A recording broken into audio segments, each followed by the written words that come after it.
Hello everybody, welcome to the Redmen TV and your latest Liverpool news update. I'm Dan Clubb, as you can see on the screen there. That is Chris Pajak, as you knew anyway, but you can definitely know now because his name's there. How are you doing? I'm all good, mate. I'm quite looking forward to doing this.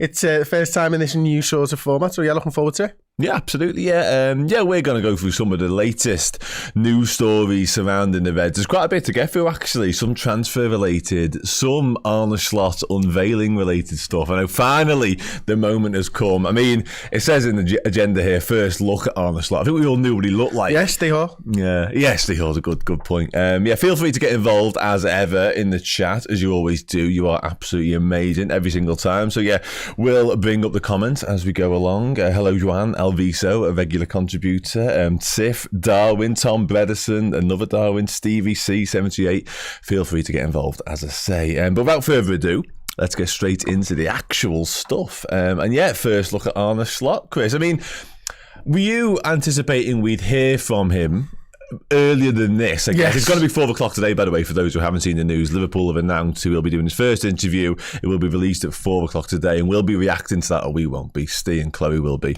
later on. But yeah, were you anticipating this would be a few weeks ago, and are you excited? I was very much excited. I am very excited, and I was very much thinking it would be a few weeks ago. Now, we've spoken to people around the football club and stuff who said basically that the end of the season was ridiculous because of Jurgen Klopp leaving and everything that went on, and then the big live show after he'd left and all that type of stuff. So for them, it was about holidays. Yeah. Slot was having a holiday as well. So once we heard that a few weeks ago, I was kind of expecting it to be a little bit later. Now, this is actually earlier than what we were told a few weeks ago, because we were told like start of July might be the unveiling and stuff. So he's come in clearly. He's done his interview. They've edited it. They've got the social clips. They are the best football club in the world for this. You know, we saw last week in the news, didn't we? The engagement on YouTube, first club to get over 10 million subscribers on YouTube and stuff like that. So we know Liverpool will approach this the right way. And I am really looking forward to seeing what you're saying. They put that little snippet out, didn't they, Dan? Love it. And I was like, love it. He looks so happy to be here. I am fully on board with the Arne Slot era right now. Yeah, but even the line they use in it, that, are you ready? And he goes, yes, I am. And it's just, obviously he's ready for the interview, and that's all it is, but it implies so much more than that. Like, are you ready for taking over? We might be reading a little bit too much. Yeah, possibly, yeah, but it sounds so good, and you're right, he looks so confident, so sort of sure within himself, and I love all that. I mean, I guess in terms of first interviews, press conferences, Stevie C asked the question, actually, is it going to be released or is it live? I think it's just going to be released, because you mentioned it looks like it's been cut up already, and now it's ready to go, it's ready to share with the world. But obviously we all know and continue to speak about Jurgen Klopp's first press conference until the very day he left. I mean, it's going to be hard to emulate or even get close to emulating what was said in that. But what do you want to see, I guess? What do you want to hear? All the right things is the answer, but what do you want from it? I want him to tell us how he is going to improve Liverpool Football Club. I don't know whether he can do that right now. In a weird way, I kind of want him to say, I'm not the normal one, I'm the bald one, or something like that. That just sort of harks back to that first interview. And I want him to give us a snippet about what he thinks of Liverpool's players, what he thinks of the fan base, because these are the first steps into being Liverpool manager. One of the biggest things that he needs to do, I think, is ingratiate himself in with the fan base. And for him to tell us that he loves what we've done over the last few years, that he's excited to be a part of it, and that he's ready to write a new story in or a new chapter in the book of Liverpool Football Club. That's what I want to hear, because he will be confident, he'll be excited, he'll be nervous as well, and I'm okay hearing all of that, Dan. I don't know about you. No, I'm with you, mate, absolutely with you. It's going to be so difficult to to follow Jurgen Klopp's footsteps, of course it is, but I even think the conversation, and if it even gets brought up, it might not get asked of him, but the Klopp stuff and how he handles that and how he speaks about following a man such as Jurgen Klopp is going to be really interesting. But you're right in what you say. Klopp from day one got us all on side and some, didn't he? Like, we were ready to run through brick walls for him before we'd even played a game of footy. And again, whether Arne Slot can sort of recapture that is going to be some stretch, there's going to be some going, but I think it's really important how he handles this interview, and that he does speak with him in a manner and a confidence that suggests that we can all get on board with what he wants. And I think the other thing as well is what we knew from day one with Jurgen is that he wears his heart on his sleeve, that he was going to tell us the truth regardless. And I think that's a massive, massive thing for any manager of Liverpool, any manager of any football club, but especially Liverpool, because we'll know if you're lying to us. We'll know if you're not feeling what you're saying. I want him to be as open. I want him to be as honest as Jürgen. And I want us to tell us the truth as he sees it. I think it's important, because I remember living through the Roy Hodgson days, I'm sure you do as well, where you turn him off.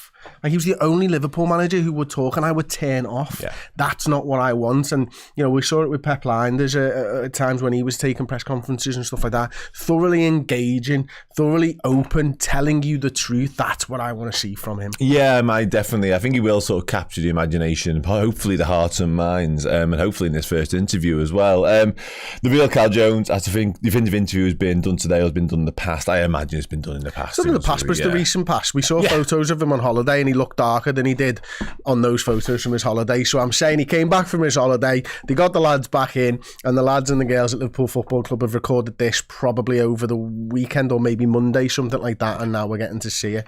It will have been looking by the light on the photographs. We do have the photos on This Is Anfield. They've covered obviously the early stages of there. He is looking very excited. See, he's looking very tan there, isn't he? He's looking good. And I think one of the things is this is obviously a studio environment, so we can't read into the lighting on his head, because what I would say is the way that Liverpool's weather's gone over the last sort of 2 weeks is that's 9 o'clock at night, because it's the only time it's ever been sunny over the last couple of weeks. But I think it's a studio environment, so we're unable to tell from this exactly where that was taken and when it was taken. Absolutely, yeah. But as I say, he looks ready to go. He looks like he's up for the fight. Dom Lear, a very good point, mate. Steve looks older there. He'll probably take that, to be honest with you, at this point. He'll probably absolutely take that. So we'll move on to the next news story then. Liverpool are close to their first summer signing, ladies and gentlemen. Alvin Ayman, 16-year-old Wolves defender. I say defender, he actually played against Liverpool's under-18s in more of a six capacity.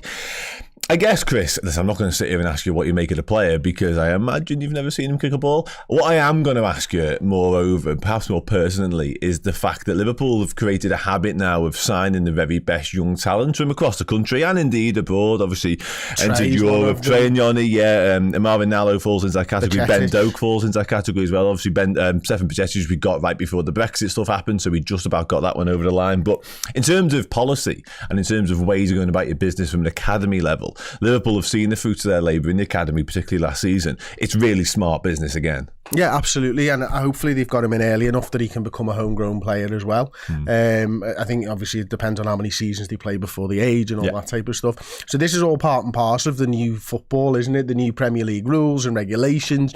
But I think we've also got to remember, and you know this better than me, mate, is that unfortunately the academy has to be a self-fulfilling business at the same time. So signing these players for big money is okay, but at some point you're going to have to move players on from the academy for good money. And Liverpool historically under Michael Edwards and stuff were very, very good at that. You think of Brad Smith to Bournemouth, 15 million quid, all that type of stuff. Those are the types of moves. So hopefully he comes into Liverpool and in 5-6 years time he makes a breakthrough into the first team and we've got a 50 million pound player, whatever, brilliant. That's exactly what you want.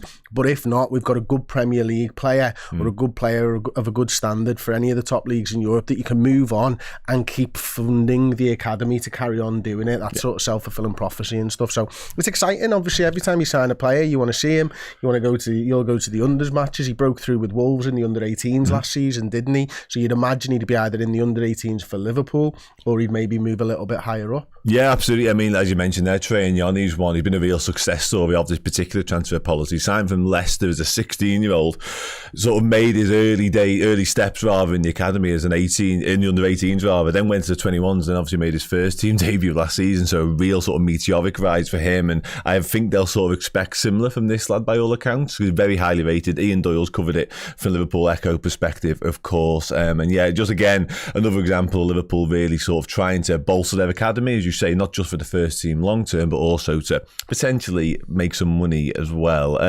We'll move on to a little bit more transfer stories as well. And this one's about Leny Yoro, a name we've heard quite recently and quite often really in the past few days. Liverpool are reportedly ready to push the boat out for Leny Yoro. This has come from, let me just get it up for you now. There we go.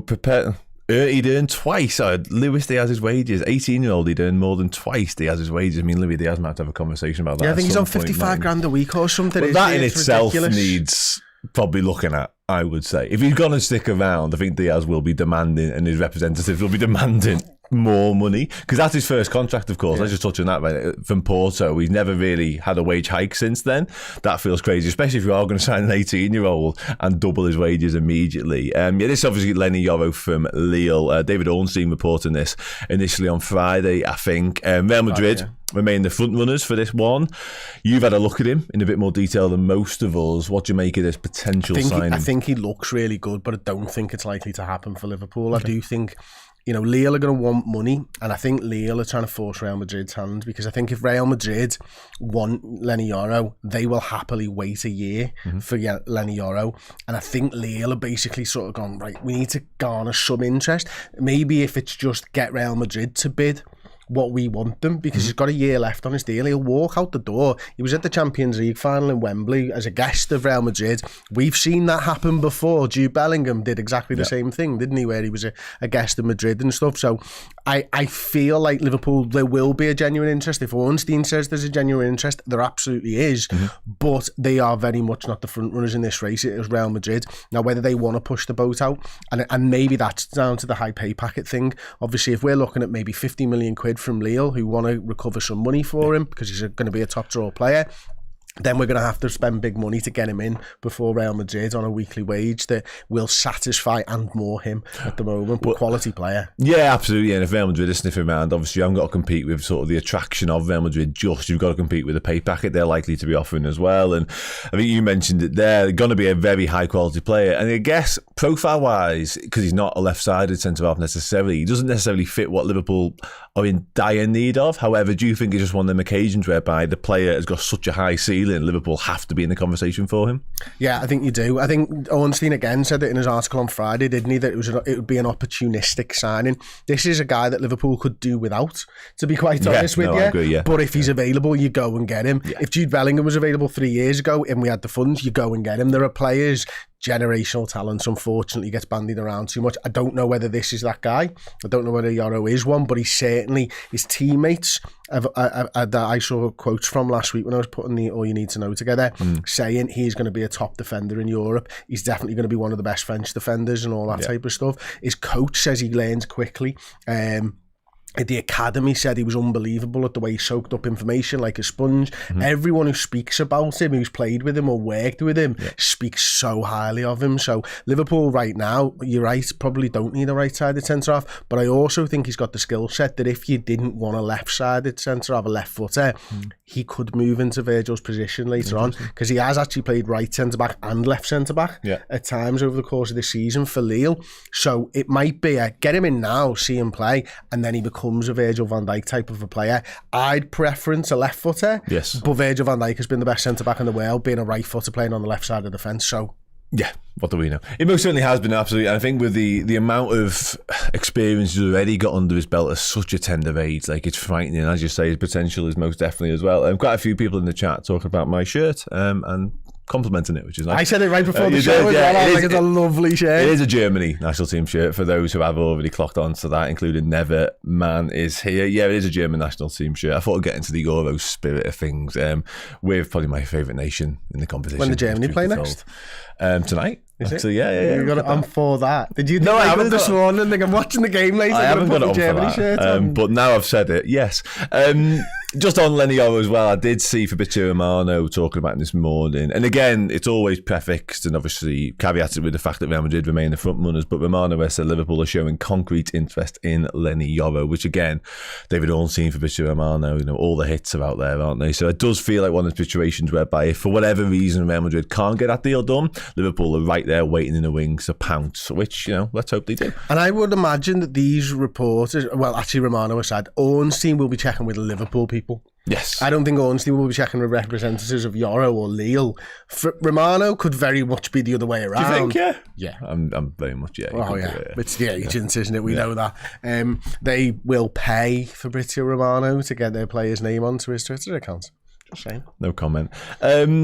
Moving on to other defenders, Liverpool blink. It's interesting this is all defenders, actually. And I think it's weird because obviously we all entered the summer thinking Liverpool's main transfer priority should be in defence, and it's kind of playing out that way as well, which speaks to, I guess, what Liverpool most definitely require. Riccardo Calafiori. Now, the initial reporting of this came from Horncastle, James Horncastle, I believe, from The Athletic. Obviously, Serie A aficionado, expert, speaks brilliantly on it. He said Liverpool are among the teams who have inquired for the Bologna defender. Now, you've been doing a little bit of digging into this one. I mean, first and foremost, what do you make of the type? I mean, left-footed, plays left-back, plays centre-half. Oh, I mean, the profile is just absolutely perfect. Ticking boxes right there, isn't he? Absolutely. Yeah. And Italian defenders are just great as well, aren't they? Now, True. Italians don't historically make great moves over to England. There are exceptions, of course, but generally speaking, I think I was talking about this the other day, actually, just Italians tend to stay in their own league and whatever, but this guy's already moved to Basel a couple of years ago, so he's already left Italy.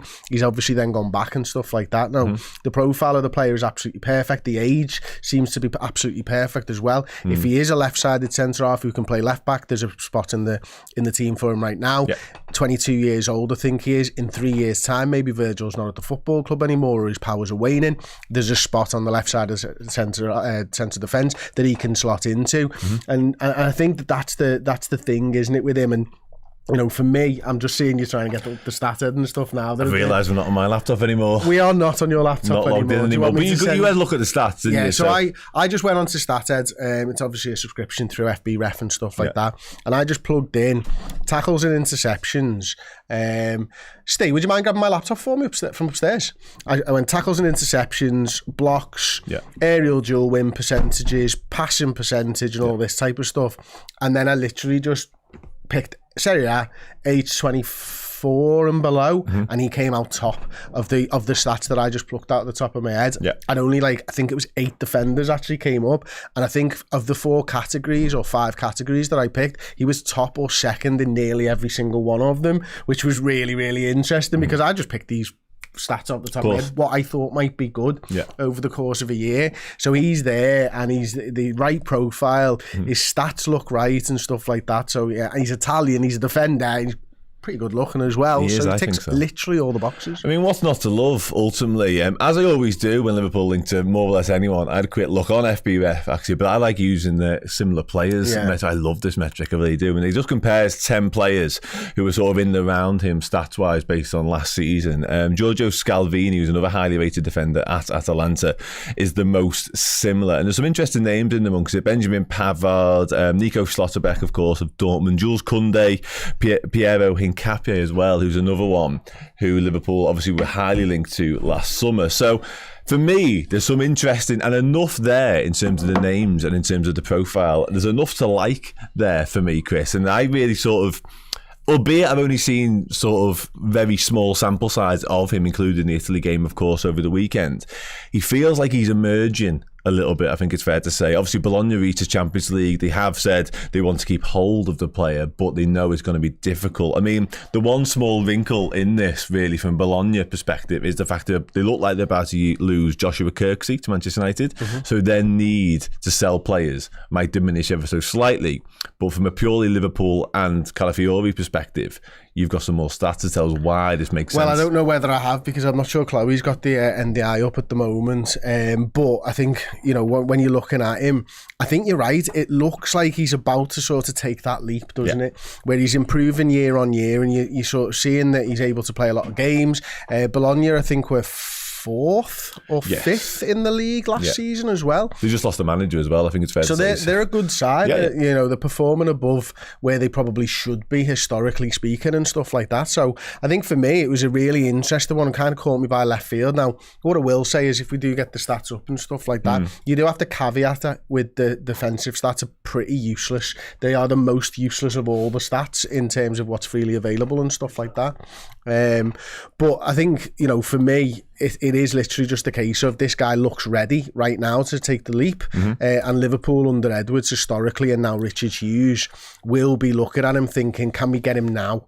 Can we offer him Champions League football? And can we get him in and get him into the side and integrated? Before he makes that step to becoming, you know, as close to world class, if not world class, as possible. Yeah, I tend to agree. And we've got a good track record of getting players who used to play for Basel as well. So that bodes well. Yeah, like I say, I think for me, it's interesting how we continue to get linked with defenders, and certainly left-sided ones, because Mark Gahey's been in the news as well recently. Levi Colwill likewise as well. In terms of fee, there's no real suggestion of what it would cost to get him out of Bologna, but I don't think you'd be sort of moving heaven and earth. I don't think you'd be talking in excess of like 50, 60 million necessarily, because again, he's not one of the names you're suggesting is currently world class and has done it for year in, year out. So I think Liverpool could be looking in the right market for this one. Yeah, absolutely. And I think the other thing, and we can't get the stats up, so apologies, but the other thing is his weekly wage is 14 grand a week, according to Capology. And his contract only has 3 years left on it. So there's a balance and check-sack thing there, isn't there, where he's on such a low weekly wage that he might just ask for, why can't I speak to Liverpool Football Club? 14 grand a week. We've probably got people in the unders on more than that. Yeah. Like, he'll be thinking to himself, well, if Liverpool come in, now's my opportunity. And if he turns around and goes, no, I want to stay here for another year, then you wonder whether he's got the mentality to be able to do it anyway. But everything right now looks really good, and it wouldn't surprise me if Liverpool were interested in this type of a player, certainly. No, nor me whatsoever. And real Cal Jones makes a point as well. Obviously, you could well follow Thiago Motta to Juventus. I imagine Motta will be interested in making that deal happen. But just to finish on him, as I mentioned, 6 games at left back last season, 29 at centre half. So if you are like us, in the territory or in the conversation around Liverpool signing a centre-half who can do a little bit of left-back, then he could well be your man. We will move on to another news story before we start to wrap up, and it's around Luis Diaz once again. Yeah, it is. It's about him potentially leaving the football club. It's just a story that won't go away. There's come a report from Sport Witness that claims a key meeting this week in the United States on Liverpool player leaving the Reds, and it is, of course, about Luis Diaz once again. Now, so much of this report has come from the Catalan region or South America and stuff like that. So people in and around Liverpool, is what I'm trying to say, aren't necessarily backing it or suggesting it's a real possibility. Where are you on it now? I think Liverpool might be open to listening to offers, but I do think they're going to need to make a hefty profit on what they paid for Luis Diaz. Obviously, it was circa 50 million quid, wasn't it? Something like that. So I think a hefty profit is what Liverpool will be looking at. I think they'll be absolutely fine if no bid comes in. I think they'll be more than happy, to be honest with you, to keep Luis Diaz because of the part that he played in and around last season and stuff. But the more that this goes on, I am starting to feel like someone, Barca, PSG, whoever it is going to come in, and he may well have his head turned. And I do think that this could be one of the most important jobs for Arne Slot to sort out, because what we don't want is what happened to us last season with Jordan Henderson. And Fabinho, and this running on into pre-season and completely derailing the end of the transfer window where you're scrabbling around looking for players. He probably needs to get in the door, speak to Luis Diaz, cut to the chase, cut through all of it and go, are you going to be here this season, mate? Because if you're not going to be here this season, we need to plan for life without you. And if you want, if for example, I would say to him, if PSG and Barcelona came in for you, are you interested? And he goes, yeah, then I've already got my mind made up. Okay. Because if he does yes at that point, even before they've come in, then and be like, whoa, you're not here. Let's move on. Yeah, I think you're right. I think Liverpool definitely don't want to be blindsided by anything this summer, let alone Luis Diaz, somebody who was so integral to Liverpool, certainly the back end of the season. You're right, he was absolutely brilliant towards the finale. This comes from Catalan newspaper Sport once again, and they've claimed that a meeting is set between Diaz's camp and representatives from Barcelona. It's aimed at bringing their positions closer, so it's likely related to personal terms, it is claimed. However, it does say none of it really matters until Barca have the money Liverpool want, and I guess that's the real sticking point in amongst all of this, really, isn't it? The fact is that, you said it there, Liverpool will want to profit on the 50 odd million that they paid. I don't think Barcelona can reach that. I mean, we had a chat in and around the possibility of Barcelona adding some players into the bargain. Is that a prospect that interests you whatsoever? It wouldn't be, and I don't think it's possible anymore. I mean, I was talking about this last week in the office, is that you just don't see swap deals because everyone's represented by a different agent and every agent wants a cut. You might occasionally get 2 players going in a different direction, but they're not part of the same deal anymore. So I don't think that that's something that Liverpool would be looking at unless there was someone maybe as Abby Simons or something like that, where you just think that this is someone who we've had on our radar for a heck of a long time, and we really want him in the football club. Yeah. I just don't see it happening, and I'm not sure it really helps Liverpool in any way, because when you sell a player, you get all that money into your PSR. Yeah. When you buy a player, you amortise it. So you'd rather sell and then buy rather than it go in the same direction. I don't really understand how that works. No, but you're right. Yeah, because absolutely, Liverpool would rather get, for want of a better phrase, the cold hard cash for Luis Diaz if that was a possibility. Because that goes back into the kitty, and it, like you say, it boosts the PSR situation and all that, and it means Liverpool can invest that elsewhere. But I guess there's a sticking point whereby if Diaz does turn around, and there's contrasting views in the chat here. Somebody, Nathan Weiss, a moment said he won't go anywhere, and the comment directly below that was, it's boring, he's definitely going to leave after Copa America. So it depends where you stand on that, I guess. But if all of a sudden he does turn around after Copa America and he's got however far he gets with Colombia and go, I want to go, I'm desperate to go to Barcelona, like his dad would make us believe, like all of a sudden Liverpool have to facilitate that deal a little bit, because you've said it a moment ago, like if he says he wants to go, we don't want him to stay, I guess. Well, I think Arne Slot wouldn't. I think Arne Slot will want everybody pulling in the right direction. You know, if you've got players who are thinking about other football clubs and would rather be elsewhere, then I wouldn't, as a manager, want them there. And especially if there are teams out there that are going to pay money. Now, you would have to preference that, or say to Luis Diaz, unless we get this amount of money, you can forget about it, sunshine, because we are not going to be held over a barrel. Now, they're two contrasting things. They work against each other. But you're managing a business, and unfortunately that's what football is, so that's what they'll have to deal with. Yes, no, absolutely, yeah. And a couple of more comments on this now. Acid Bronson, which is a name, says, put Gakpo on the left wing so we can all sing. Yeah, I like it. For the Dutch journalist, I like it. Yeah, it's a reference I made on Twitter yesterday, actually. I'm not saying you've stole it, I'm just saying it's also a thing. Juan Alviso says, we will take Gavi or Pedri and 30 million for Diaz. Does that tickle your fancy at all? I mean, it does tickle my fancy a little bit, but not sure. Not sure. Okay. Stevie C with a final comment says, he flatters to deceive, does Diaz. The skills and touches are lovely, but it's the end product that counts, and it's lacking. Yeah, it's hard to disagree with that. Okay, we'll quickly run you through the news we've been through. We had Arne Slot being officially unveiled. First interview vibes at 4 o'clock, I think I'm right in saying, on Liverpool's official YouTube channel. Chloe and Steve will be on our YouTube channel straight after that, around 4:30, to react to everything that the new man said as the Arne Slot era officially begins. We've spoken Leny Yoro and the possibility of Liverpool signing him. We've spoken, not sure, Calafiori about a possibility of Liverpool signing him from Bologna. We've had Luis Diaz chat. Anything else? Oh yeah, Alvin Ayman from Wolves as well. Have I missed anything? I don't know, mate. I wasn't listening. Wonderful. Hope you were listening. A little bit more than Chris was, anyway. For somebody not listening, you spoke brilliantly. Thank you very much, sir. Yeah, well done. That is your latest Liverpool news update. In that case, thanks for getting involved as ever. It is a pleasure to speak to you. Take care. We will speak to you again soon. Bye.